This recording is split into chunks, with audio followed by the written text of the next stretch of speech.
Querot, portavoz de Más Madrid, gracias por atender la invitación del diario.es. Muchas gracias.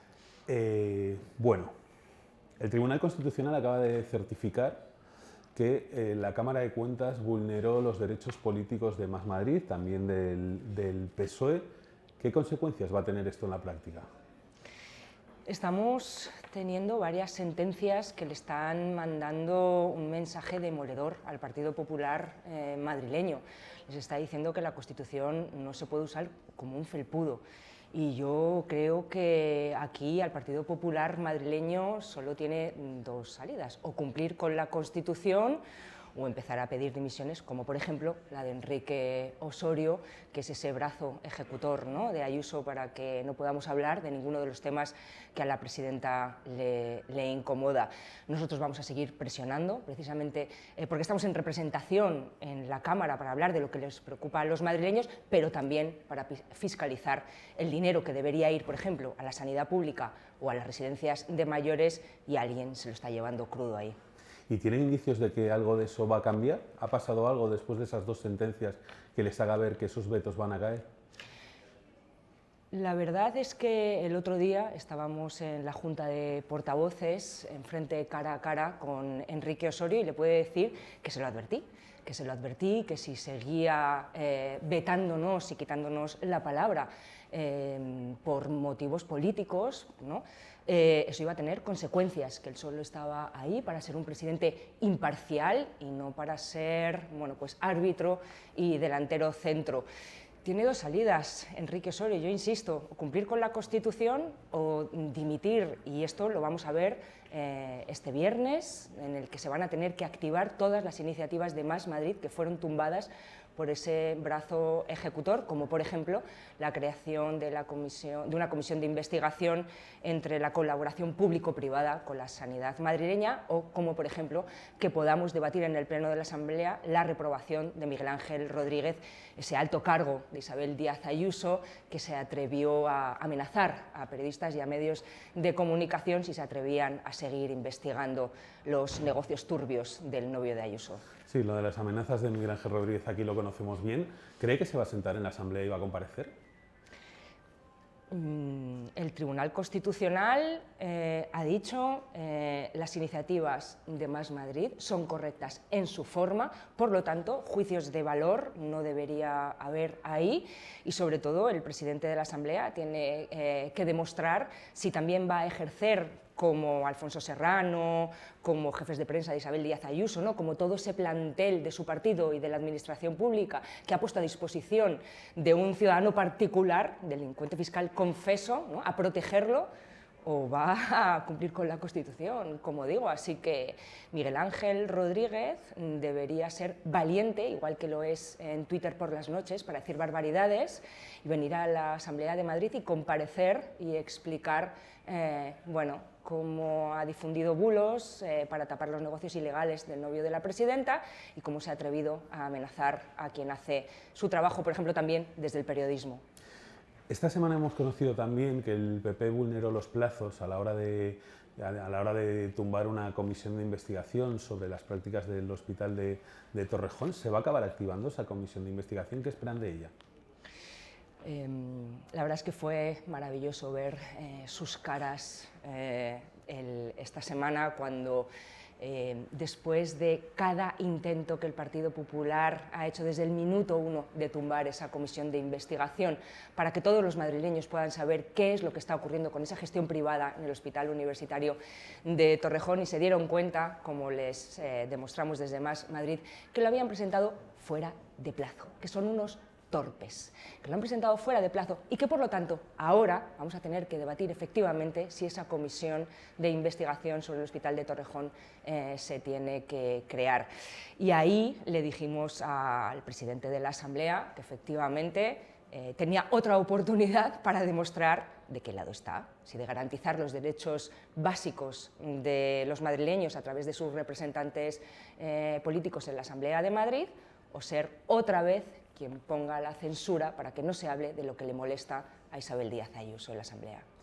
Comentaba hace un rato los negocios de Alberto González Amador con el Grupo Quirón que destapó el diario.es. Hay una investigación judicial abierta, no solo por el fraude, sino también por esas comisiones o no comisiones, negocios que tiene con algún alto directivo de Quirón.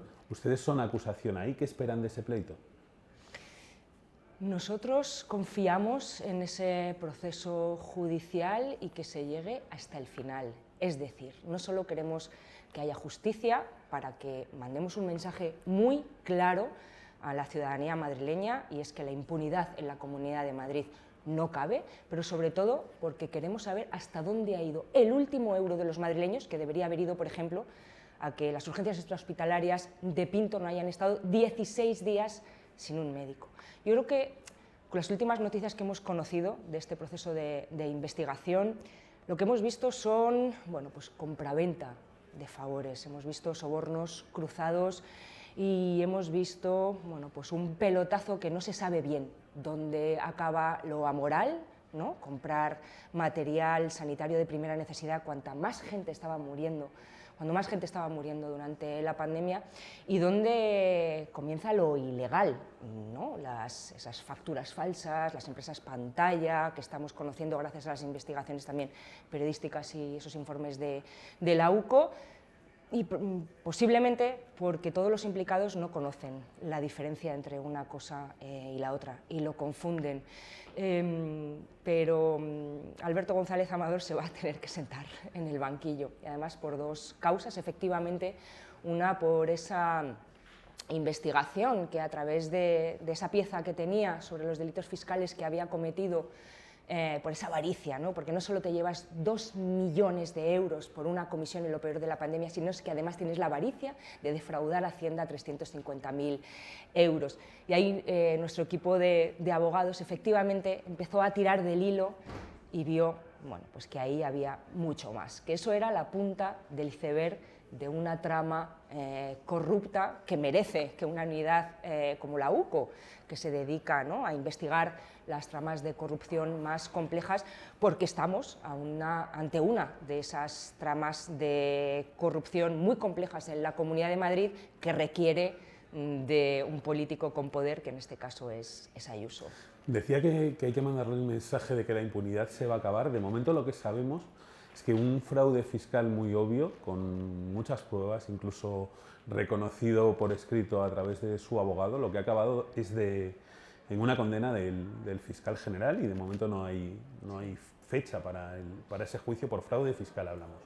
Sí, la verdad es que todos los demócratas seguimos con preocupación, ¿no?, aquel proceso judicial contra el fiscal general, y creo que fue una demostración de lo que hace la derecha, ¿no?, cuando no le va bien en un juicio. Están los ciudadanos normales, de a pie, que cuando no le va bien un proceso judicial, bueno, pues cambia de estrategia, que es cambiar de abogado o abogada. Y ahí vimos a la derecha, ¿no?, además ahora con esto, a través de Alberto González Amador, que se creen que pueden poner y quitar fiscales y jueces a su antojo.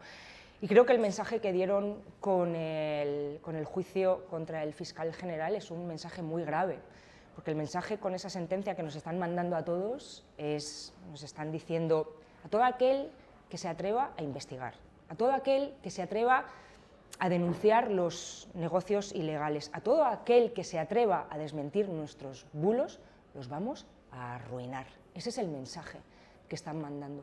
Pero yo insisto, me gustaría siempre poner el foco en que no nos olvidemos que por mucho que se retrase ese juicio contra Alberto González Amador, y a ver, siendo una mujer de izquierdas es difícil no pensar que hay una justicia que va a dos velocidades, ¿no?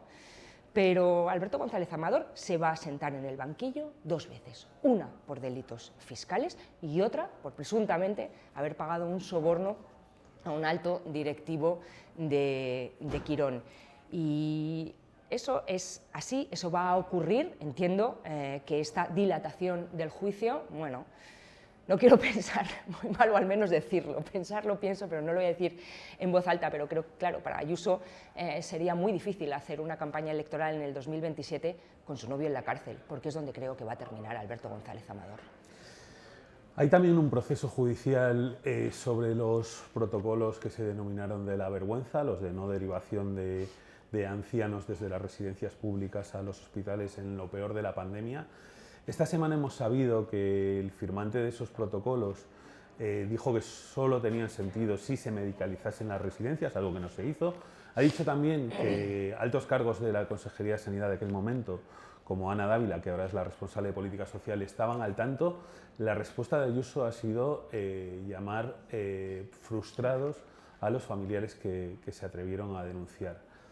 ¿Qué opina de esa respuesta y qué esperan de ese proceso judicial? 6 años después, o sea, 6 años después, las familias que tienen detrás a expertos que están investigando y que han sacado informes solventes sobre lo que ocurrió en esas residencias han tenido que esperar para escuchar, ¿no?, por primera vez en sede judicial que los protocolos de la vergüenza existieron. Han escuchado a través de Carlos Mur, un alto cargo del gobierno de Ayuso, que existieron, que se diseñaron, que se coordinaron, que se firmaron y que se enviaron por orden del gobierno de Isabel Díaz Ayuso.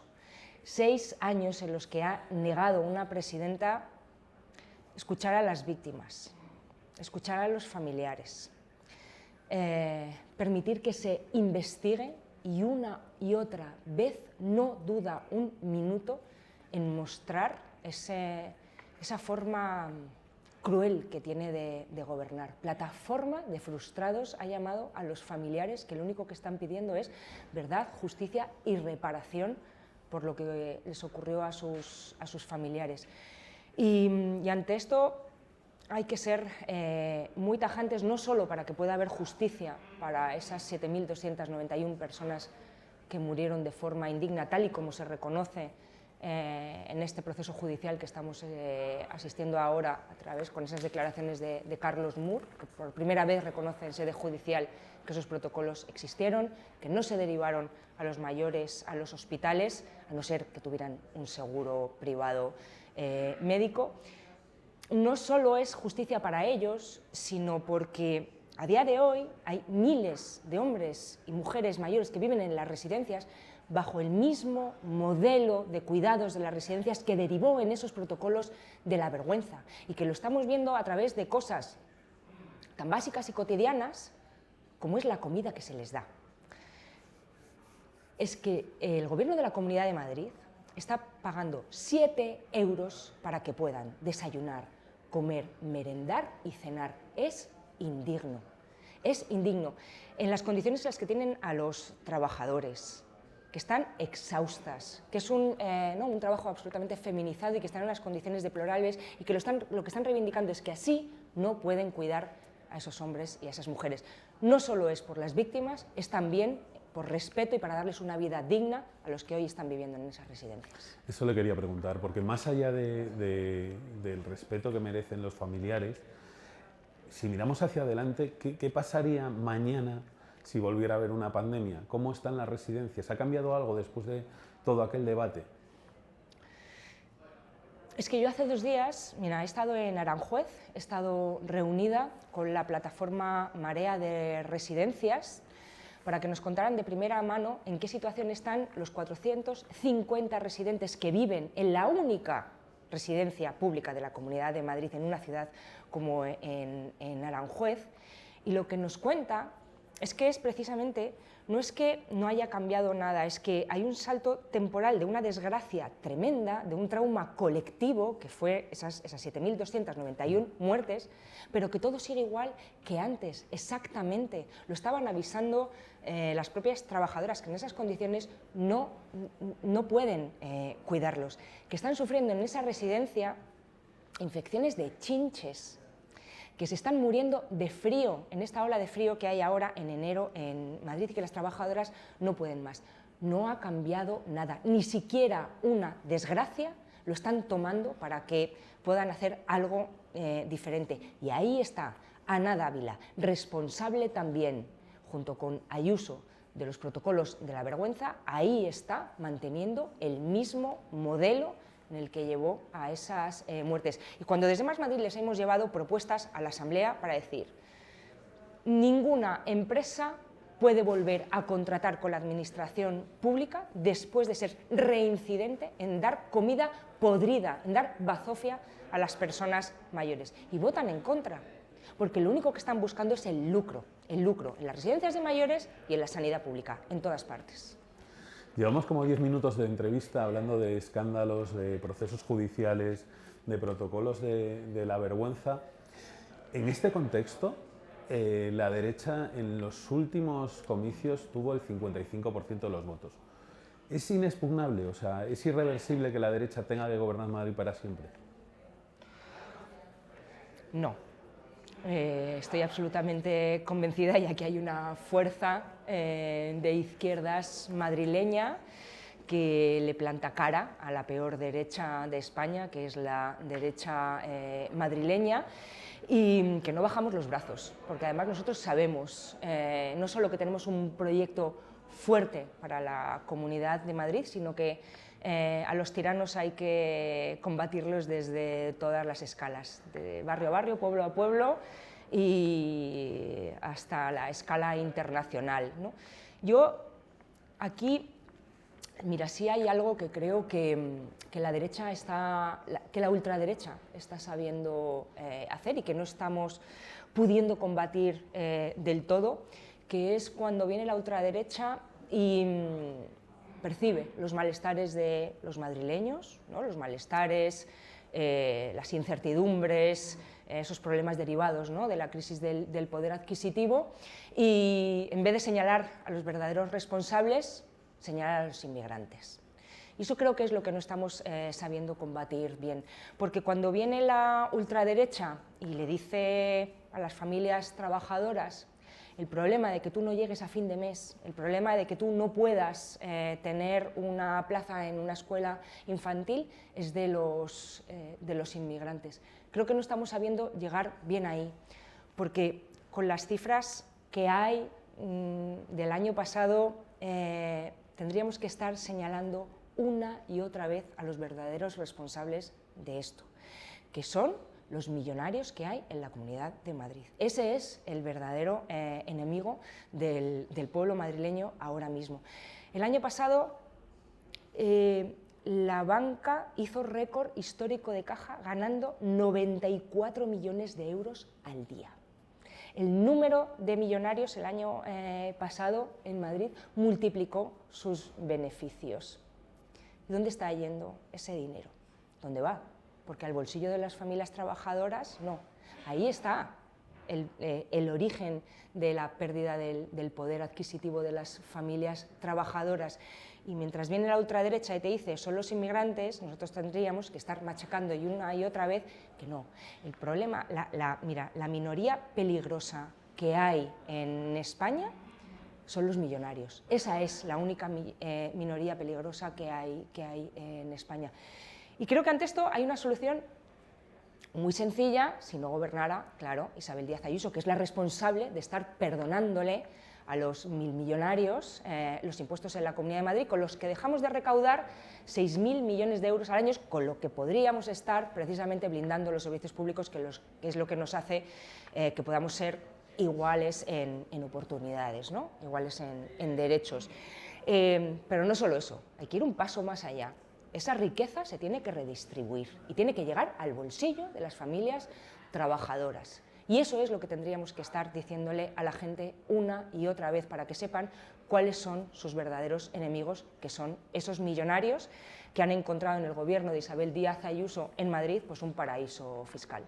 Esto es lo siguiente que le iba a preguntar, claro, porque ¿qué está haciendo mal la izquierda para que la derecha lleve 3 décadas gobernando ininterrumpidamente en Madrid, con la sucesión de escándalos, viendo entrar a secretarios generales en la cárcel, con casos de corrupción en todos los juzgados? ¿Cuál es el debe de la izquierda en todo esto? Bueno, pues precisamente señalar a los verdaderos responsables de la crisis de poder adquisitivo que tenemos, las familias trabajadoras, y no estar confrontando precisamente, ¿no? Que venga la ultraderecha y que señale a los que no son los responsables. Porque mientras ellos señalan que tú no tienes una plaza en una escuela infantil pública, hay familias con rentas de más de 100.000 euros que se están llevando las becas. Eso es, creo, donde tenemos que poner el foco, eso es lo que hay que seguir insistiendo y en demostrar que no vamos a bajar los brazos, porque ha habido muchas oportunidades para darle la vuelta al gobierno de la Comunidad de Madrid y tenemos que recordar, desgraciadamente, que el Partido Popular, cuando no le ha valido los resultados de las urnas, ha comprado votos. Todos recordaremos ejemplos como el Tamayazo, cuando no tuvieron ninguna duda, como Isabel Díaz Ayuso, en acordar un gobierno con Vox. Así que oportunidades ha habido y las va a volver a ver. Frente a ese discurso, Ayuso vende rebajas de impuestos y Vox empieza a hablar ahora de vivienda. Vox puede hablar de vivienda lo que quiera, porque es pura palabrería, porque luego cuando tiene la oportunidad de confrontar a los fondos buitre extranjeros que se están comprando nuestros edificios de 10 en 10, que están acosando a las familias para expulsarlas de sus casas y de sus barrios, no dice ni mu, porque son muy valientes contra los más vulnerables, pero unos cobardes ante quienes nos están robando el derecho a techo. Son unos cobardes y hayan tenido oportunidades, no solo de ponerse del lado de los vecinos y de las vecinas, por ejemplo, en Valverde 42, como están siendo expulsados y acosados por un fondo buitre de la mano, gracias, de Almeida, sino que en la Asamblea de Madrid, cuando han tenido iniciativas por parte de Más Madrid para decir, no, vamos a topar los precios del alquiler, porque las familias están asfixiadas, porque las familias trabajadoras en Madrid se les está yendo el salario por el sumidero de la vivienda, han votado en contra, porque siempre se ponen del lado de los fondos buitre y porque son el felpudo del Partido Popular. Nunca van a votar en contra de Isabel Díaz Ayuso. ¿Va a ser fácil revertir ese modelo en caso de que el gobierno llegue a la izquierda en una sociedad donde en ningún otro sitio crecen tanto los seguros privados, la educación concertada tiene una implantación muy alta y a esa gente que ya tiene su seguro privado, que tiene su educación concertada, es fácil venderle que lo que le beneficia es bajar impuestos, ya que todo lo demás lo acaban pagando directamente? Bueno, que Madrid sea la comunidad autónoma donde más han crecido los seguros privados, un 40% respecto del resto del país, y después de la pandemia, el resultado del modelo de Ayuso. O sea, quiero decir, de un modelo que Ayuso hereda de Esperanza Aguirre, que, ¿no?, introduce el lucro dentro de la prestación de un servicio público que es esencial, que literalmente con el que nos va la vida en ello, ¿no?, que es la sanidad pública, con el que nos va la salud. Pero en ese sentido, claro, han abocado a la gente a que tenga que hacer eso, porque cuando tú estás en una situación en la que necesitas llevar a tu hijo porque le pasa algo a un pediatra y eres una de esas 139.000 familias que no tienen un pediatra asignado en la Comunidad de Madrid, hombre, pues cualquier madre lo haría, efectivamente. Cuando tú eres una persona que tienes a tus padres mayores, pues que tienen muchos achaques y necesitan, pues, una atención médica, y en tu centro de salud tienes que esperar 16 días para que te atienda tu médico de cabecera, pues ¿quién no pagaría por la salud de sus padres o de sus hijos? Es que es normal, es lógico. Lo que tenemos que hacer precisamente es revertir ese modelo, es volver a recuperar el 100% de la gestión pública de todos los hospitales, es garantizar todos los recursos que necesitan nuestros centros de salud para que toda la cadena del sistema público de salud funcione, porque están condenando a la gente, efectivamente.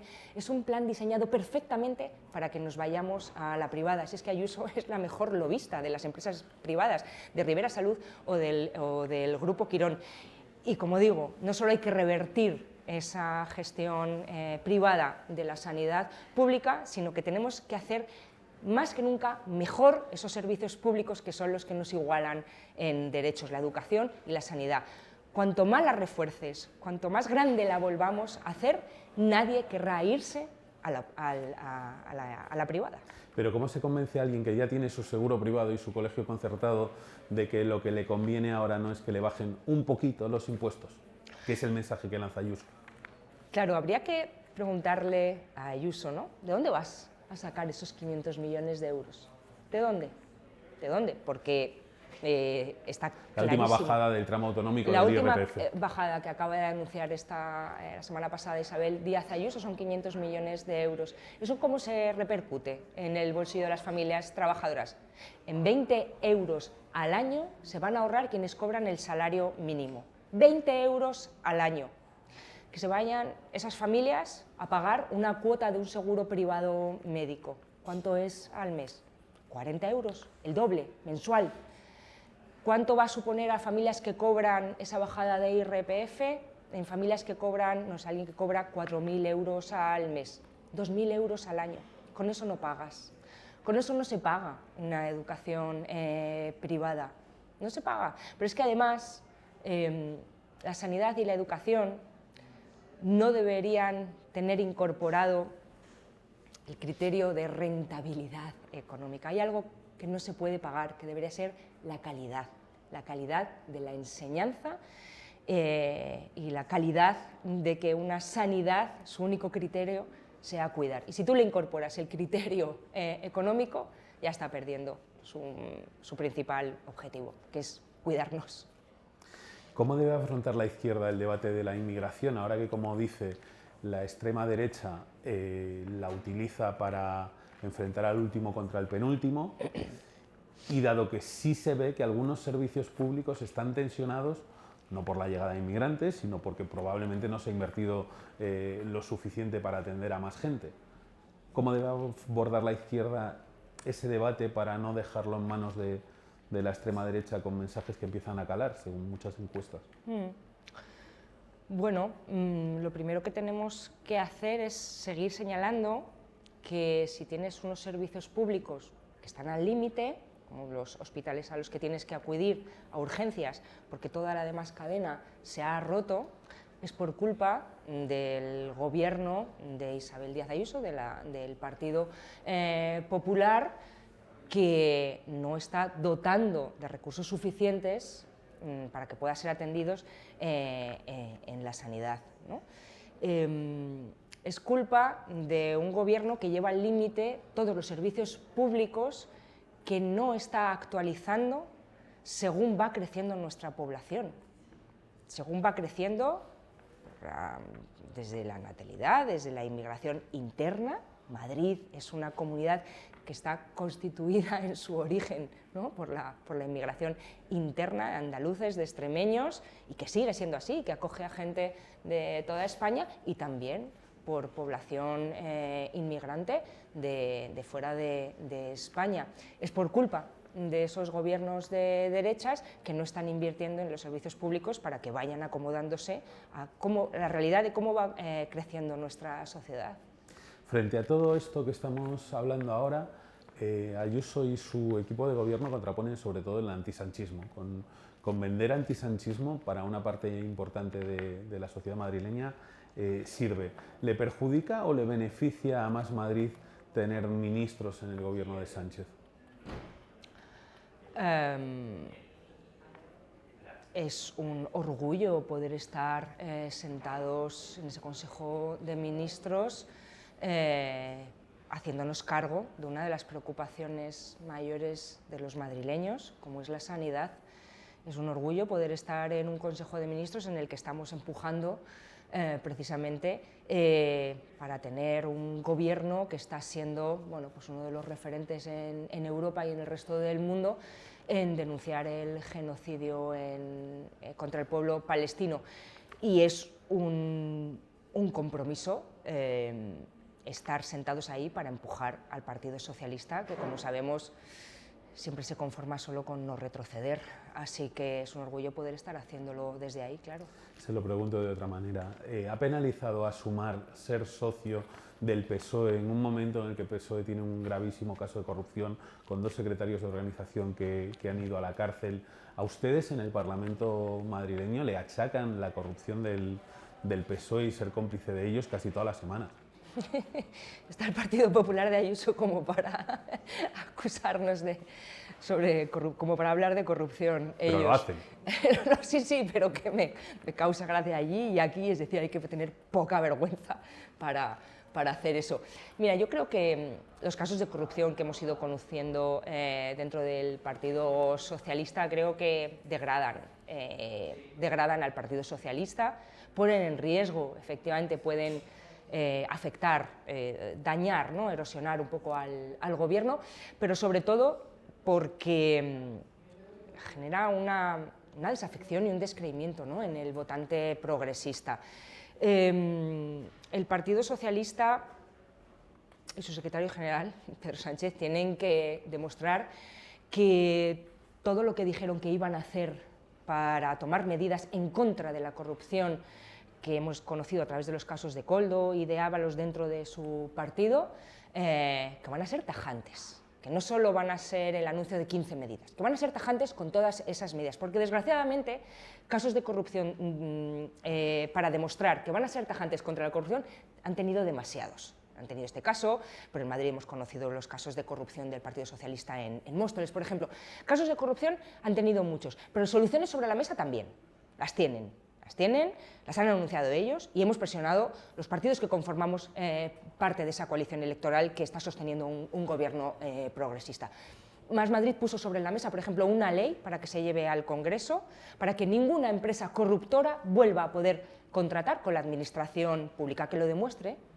Es una medida muy sencilla con la que puede mandar un mensaje clarísimo si quiere recuperar la confianza de ese votante progresista que tanto necesitamos todas las fuerzas. Que lo voten a favor. Que voten a favor diciendo, mandando un mensaje clarísimo, que es que Acciona no va a poder volver a contratar con la administración pública. Pero quiero ver a la señora Ayuso, a su partido, la señora Ayuso en el Congreso, al Partido Popular, votando a favor también de esa ley, porque me pueden achacar eso en la Asamblea de Madrid, se pueden atrever a hablar ellos de corrupción. Que voten a favor de esa ley, que va a significar que el Grupo Quirón no puede volver a contratar con la administración pública. Yo creo que el Partido Socialista o es tajante con eso o efectivamente no vamos a reactivar el apoyo del votante progresista. ¿Está convencida de que Sumar es todavía un proyecto válido? ¿Se ha agotado la fórmula? ¿Ve a Yolanda Díaz como próxima candidata de ese espacio? Hay muchas voces que dicen que Sumar está agotado, incluso desde dentro de Sumar. Mira, yo creo, no tengo duda, en que vamos a encontrar la mejor fórmula electoral para seguir, para poder revalidar un gobierno progresista y sobre todo para que nos permita, ¿no?, seguir diciéndole a la gente, aquí hay unas fuerzas progresistas, que nos juntamos para las últimas elecciones generales del 23, que nos remangamos, no solo frenamos a la ultraderecha y a la derecha, sino que estamos mejorando la vida de la gente, que es para lo que estamos aquí, básicamente. Y creo que esa coordinación de todas las fuerzas progresistas que estamos trabajando dentro y fuera del Congreso para revalidar el gobierno progresista, estamos trabajando juntas mejor que nunca. Y no tengo duda que vamos a encontrar esa fórmula, pero sobre todo, como te digo, para mejorar la vida de la gente y para seguir empujando al Partido Socialista para que realmente un día nos traiga una medida real que resuelva, por ejemplo, el problema de la vivienda, que es la angustia y la incertidumbre que atraviesa a todas las familias por igual en Madrid y en toda España. ¿Y eso será con Yolanda Díaz de candidata? Pues eso lo vamos a tener que elegir entre todas las fuerzas que estamos ahí remangadas precisamente para que se vuelva a revalidar un gobierno progresista. ¿Pero Más Madrid tiene un nombre? Más Madrid ahora mismo está ocupada en seguir creciendo dentro de nuestro ámbito territorial, ¿no? Con ese respeto, esa fraternidad que estamos teniendo entre todas las fuerzas territoriales como es Más Madrid, para seguir creciendo, para seguir siendo esa única fuerza de izquierdas que supera al Partido Socialista fuera de Galicia y de Euskadi, para que cuanto más fuertes estemos, más fuertes podamos empujar para una nueva coalición electoral que revalide ese gobierno y para que el PSOE entienda que las cosas han cambiado. Se lo pregunto igual que en Madrid, ¿qué ha hecho mal Sumar para que ese gobierno que está intentando mejorar las condiciones de vida de la gente no se repercuta en un apoyo electoral? Los últimos resultados autonómicos han sido desastrosos y las encuestas fijan un horizonte muy por debajo de lo que fue 2023. ¿Qué ha hecho mal Sumar? ¿Qué le ha faltado Sumar? Yo creo que los ministros que forman parte de Sumar, yo creo que están haciendo un trabajo que realmente está mejorando la vida de la gente. Yo insisto mucho con esto. O sea, yo creo que Yolanda Díaz es la mejor ministra de Trabajo que ha tenido esta democracia. Creo que ha hecho un trabajo espectacular subiendo el salario mínimo interprofesional, además por 2 veces. Creo que desde el Ministerio de Sanidad con Mónica García precisamente estamos yendo del lado contrario que está haciendo Isabel Díaz Ayuso aquí, por ejemplo, ¿no? con la sanidad, y cuando más se quiere excluir, por ejemplo, a las personas inmigrantes, ahí está el Ministerio de Sanidad para recuperar la universalidad de la sanidad, para blindar el lucro privado de la sanidad pública. Ahí tenemos a un ministro de Consumo como Pablo Bustunvi, que está haciendo incluso lo que no se atreve a hacer el Ministerio de Vivienda, que es señalar a los fondos buitre para que dejen de especular con la vivienda, con ese señalamiento, ¿no?, de los Airbnb ilegales, que haya miles en Madrid. Y creo que, bueno, creo que realmente están ahí, no solo mejorando la vida, sino que están empujando a un Partido Socialista que creo que, insisto, el problema está ahí, que no han entendido que hay cosas del bipartidismo que ya no se van a sostener. Ha citado la vivienda. Mucha gente coincide en que es donde se la juega todo la izquierda en el próximo ciclo electoral. ¿Va a haber tiempo? Porque mucha gente dice las competencias están en las comunidades autónomas, pero el Gobierno central lo que no ha hecho en 8 años lo va a poder hacer ahora en 2 deprisa y corriendo antes de las siguientes elecciones. La verdad es que la angustia de la vivienda, la incertidumbre, está en todas las conversaciones, ¿no? Es algo que nos atraviesa a todos, si no nos atraviesa de forma personal, está en todos nuestros entornos, efectivamente. Y hay esa angustia, ¿no? Es donde está esa incertidumbre puesta en el que ni siquiera sabes, ¿no?, si vas a poder seguir con tus hijos en ese colegio, esa angustia de las familias porque los van a tener que quitar, porque se van a tener que ir de su barrio, en esos jóvenes que no se pueden emancipar, en cómo el Gobierno de la Comunidad de Madrid, desgraciadamente, no se está haciendo cargo de esa incertidumbre, sino que es responsable de estar incidiendo ahí, poniéndole la alfombra roja a esos fondos buitre. El primero que pasa, que se puede comprar todas nuestras viviendas, sino que tenemos una presidenta que además, bueno, pues impide que se pueda topar los precios del alquiler, que sería una medida que se puede poner mañana ya mismo a coste cero, que podría aliviar a las familias trabajadoras. Efectivamente, no es solo un problema de la derecha. Yo creo que es un problema que ha atravesado al bipartidismo, que históricamente el Partido Popular y el PSOE nos han traído hasta aquí, que los dos son responsables de haber agravado el acceso a la vivienda, y que desgraciadamente tienes a un Partido Socialista que es que no está leyendo a la gente, o sea, que no la está leyendo. ¿Dónde están mirando? ¿Dónde están mirando? Cuando Pedro Sánchez dices, vale, van a construir vivienda en la operación Campamento, y de repente estás ahí y dices, venga, vamos, construcción de vivienda pública. Y de repente, en ese anuncio, te dice, no, es que vamos a bonificar, vamos a hacer bonificaciones fiscales a los de siempre. Dices, pero por Dios, o sea, es que no están sabiendo leer dónde está la angustia de las familias españolas. Es que una y otra vez el Partido Socialista se empeña en traernos medidas absolutamente obsoletas, desfasadas, inútiles, que no resuelven la incertidumbre de la gente, que es donde comienza una vida digna, que es teniendo un techo, es que todo comienza ahí. Así que el Partido Socialista o cambia de rumbo con esta política de vivienda, o creo que los españoles se lo van a hacer pagar muy caro, sí. Al Partido Socialista y tal vez también a Sumar, ¿no? Bueno, nosotros... Tal y como están las encuestas ahora mismo, digo, la gente no distingue, bueno, probablemente distingue del Partido Socialista y Sumar, pero al final esa frustración de no tener una vivienda tras 8 años de un gobierno, aunque efectivamente la mayoría de las competencias estén en las comunidades autónomas, genera una frustración que dices, bueno, pues si no estás para resolverme mi principal problema, tal vez me pueda quedar en casa.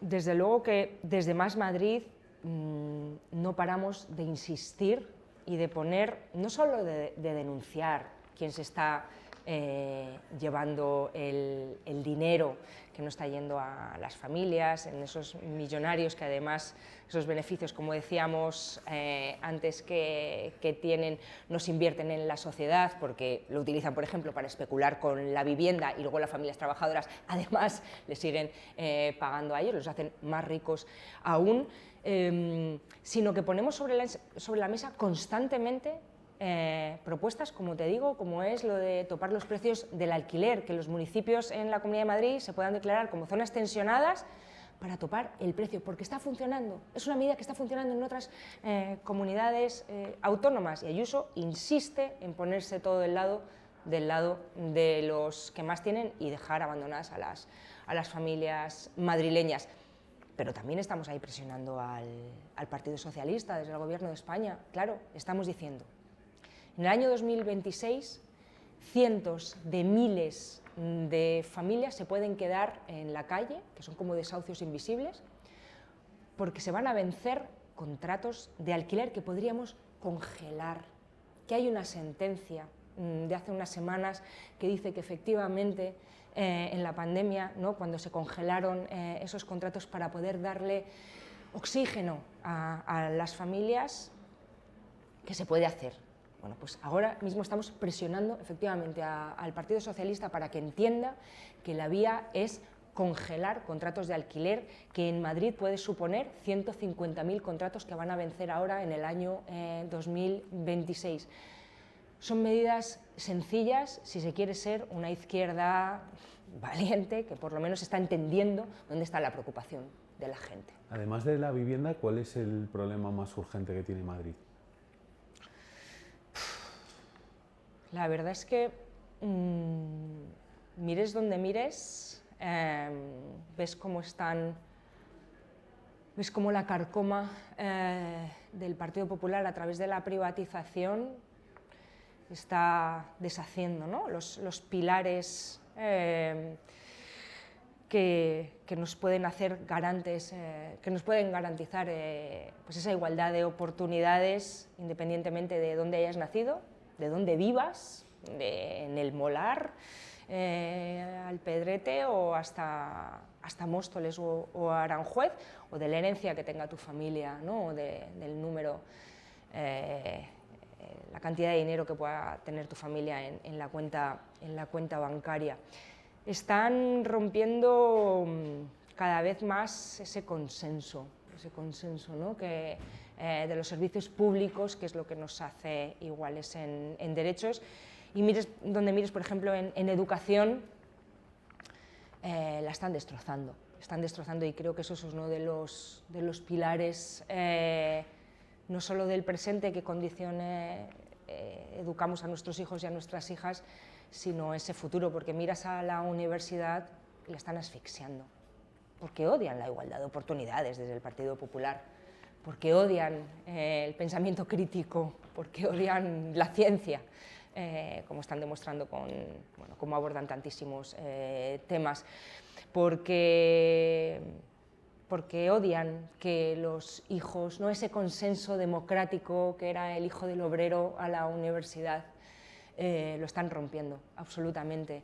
Y día a día pues lo vemos en las noticias, no solo vemos cómo están haciendo sus trapicheos, ¿no? con la formación profesional, con esos juicios que hay abiertos contra Enrique Osorio, contra la actual consejera de Economía, Rocío Albert, sino que vemos cómo eso se traduce en la vida de los chavales.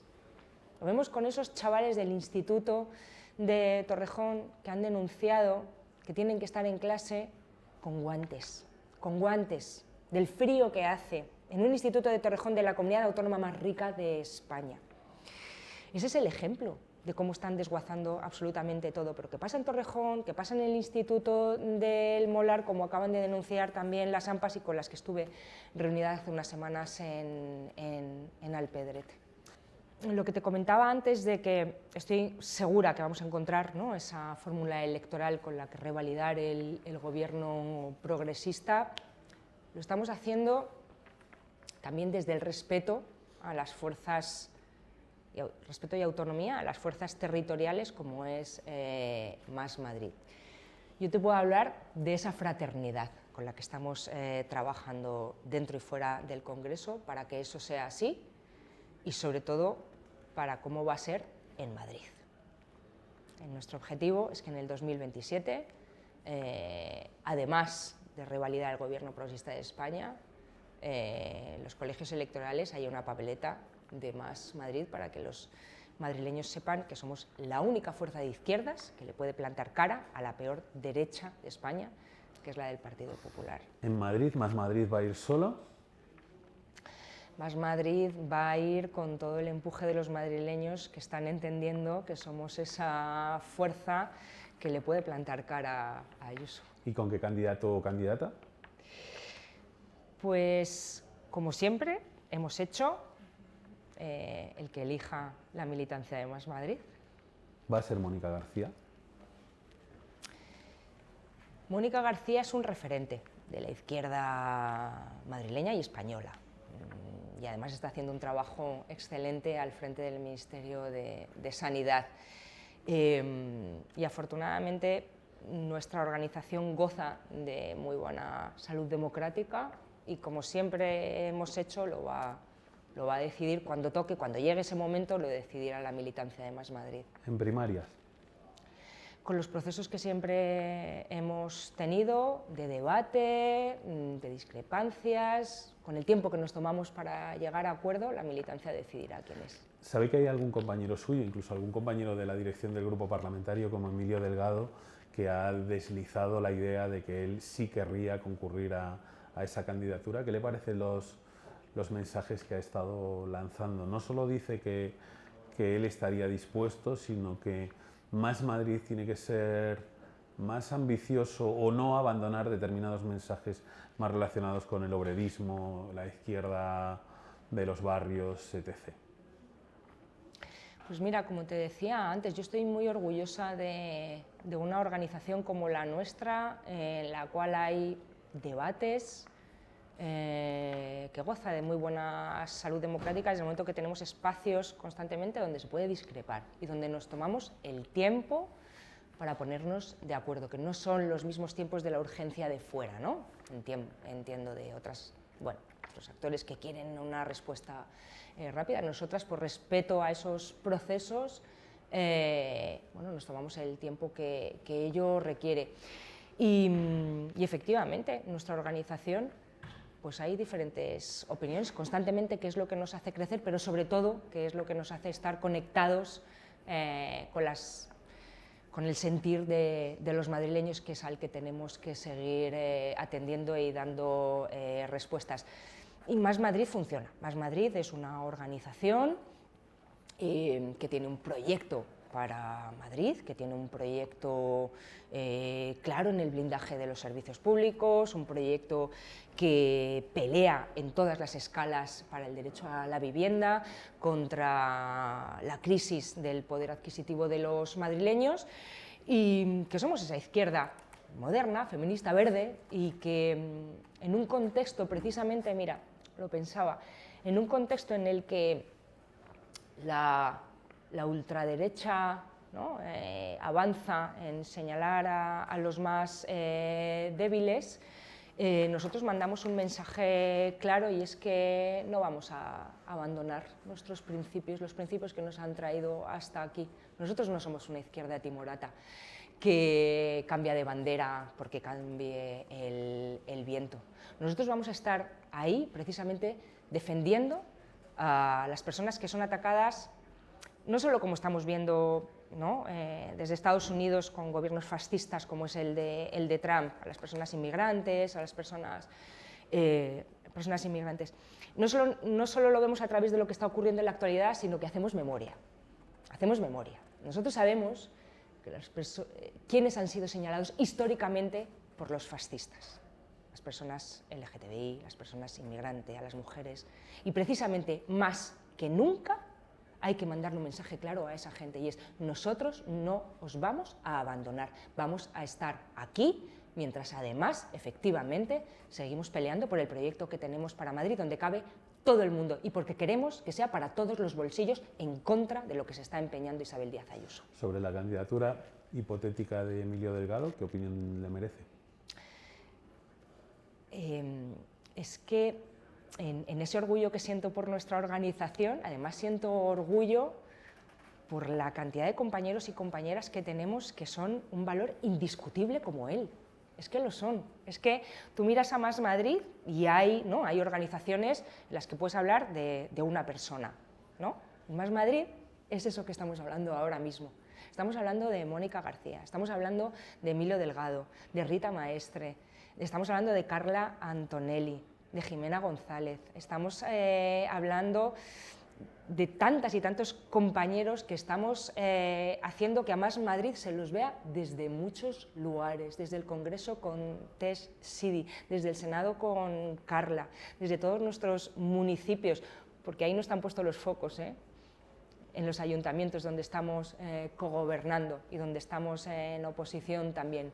Pero ahí están compañeros y compañeras que se están dejando la piel en una de las políticas más difíciles que hay, que es la política local, precisamente porque te pone cuerpo a cuerpo con tus vecinos. La escala humana de la política es intensa y es muy potente, y donde puedes volver a conectar a la gente con la participación en política, pero tiene un lado muy difícil.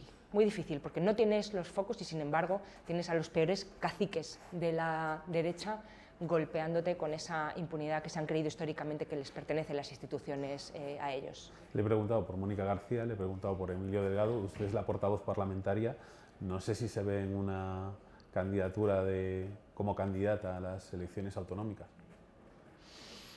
Yo como ahora candidata, mismo... como número uno. Como candidata ya entiendo que lo será.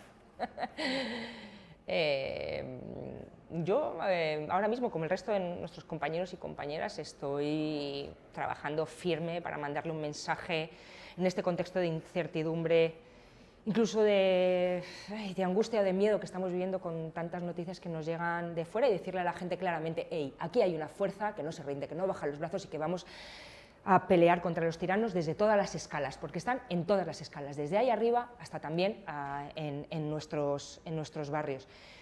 Y cuando una pertenece a un proyecto como este, que es una organización, una está al servicio de lo colectivo, es así, una está al servicio de lo colectivo y no al revés.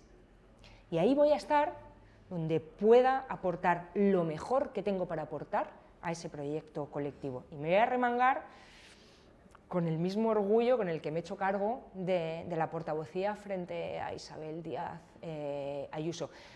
Pero no solo voy a estar ahí, o sea, voy a estar insistiendo y empujando para que Más Madrid siga siendo esa fuerza que está hombro a hombro con los madrileños que salen a las calles a denunciar el genocidio para parar la vuelta ciclista a España.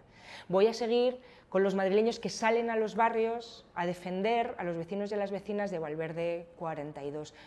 Voy a seguir ahí para que Más Madrid sea esa fuerza que está denunciando que el Centro de Urgencias Extrahospitalarias de Pinto haya estado 16 días sin un médico. Voy a seguir ahí para que Más Madrid esté ahí. El PSOE tiene candidato, Óscar López, el Partido Popular tiene candidata, Isabel Díaz Ayuso, lo de Vox no lo sabemos. ¿Qué le parece Óscar López como candidato para el PSOE en Madrid? No solo como candidato, como líder del PSOE en Madrid. ¿Ayuda a la izquierda a tener opciones a desbancar a Isabel Díaz Ayuso? Bueno, sobre los candidatos de otros partidos, no sé si finalmente lo será. Yo lo que le pido al PSOE es que realmente se ponga las pilas en Madrid. Históricamente ha entregado Madrid. Creo que se tiene que poner las pilas y Óscar López debería estar también presionando al gobierno, a su ministra de Vivienda, a Pedro Sánchez también, para que entienda que la mayor preocupación de los madrileños es la vivienda. Ojalá presione, porque va a ser lo único que le pueda hacer creíble en la Comunidad de Madrid. ¿Y en el ayuntamiento, el candidato o la candidata?